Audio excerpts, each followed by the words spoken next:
Doctor ਸਾਹਿਬ ਕੈਦ ਆਜ਼ਮ ਦੀ ਚਿੰਨ ਸੀ ਜਾਂ ਕੈਦ ਆਜ਼ਮ ਨੇ ਵਾਰ ਰੱਖੇ ਹੋਏ ਸੀ ਲੰਬੇ ਲੰਬੇ? ਭਾਈ ਵਾਰ ਰੱਖੇ ਕਿਹੜੇ ਕਿਹੜੇ?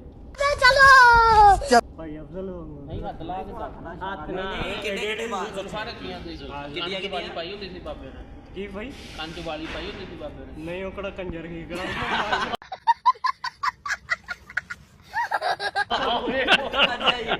ਨਹੀਂ ਨਹੀਂ ਤੇ ਉਹਨਾਂ ਨੇ ਦਾੜੀ ਰੱਖੀ ਸੀ ਕਿ ਮੁੱਛ ਰੱਖੀ ਸੀ? ਕੀ ਸਟਾਈਲ? ਦਾੜੀ ਵੀ ਹੈਗੀ ਮੁੱਛ ਵੀ ਹੈਗੀ ਮੁੱਛ ਕਿੱਡੀ ਕਿੱਡੀ?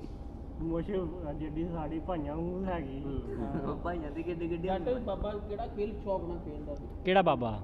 ਬਾਬਾ ਬਾਬਾ ਕਹਿ ਕੈਦ ਬਾਬਾ ਆਜ਼ਮ ਨਾਮ ਦੱਸਿਓ ਜ਼ਰਾ ਜੱਟ ਸਾਹਿਬ। ਬਾਬਾ ਕਾਇਦ ਆਜ਼ਮ ਕਿਹੜੀ ਖੇਡ ਖੇਡਦਾ ਹਾਂਜੀ ਪਸੰਦ ਨਾਲ ਸ਼ੌਕ ਦੇ ਨਾਲ। ਉਹ ਸ਼ੌਕ ਨਾਲ ਲੂਡੋ ਖੇਡਦਾ ਹੁੰਦਾ ਸੀ ਅੱਛਾ ਤੇ ਕਿਹਦੇ ਨਾਲ ਖੇਲਦਾ? ਜੱਟ ਨਾਲ ਉਹ ਗਾਂਧੀ ਨਾਲ ਖੇਡਦਾ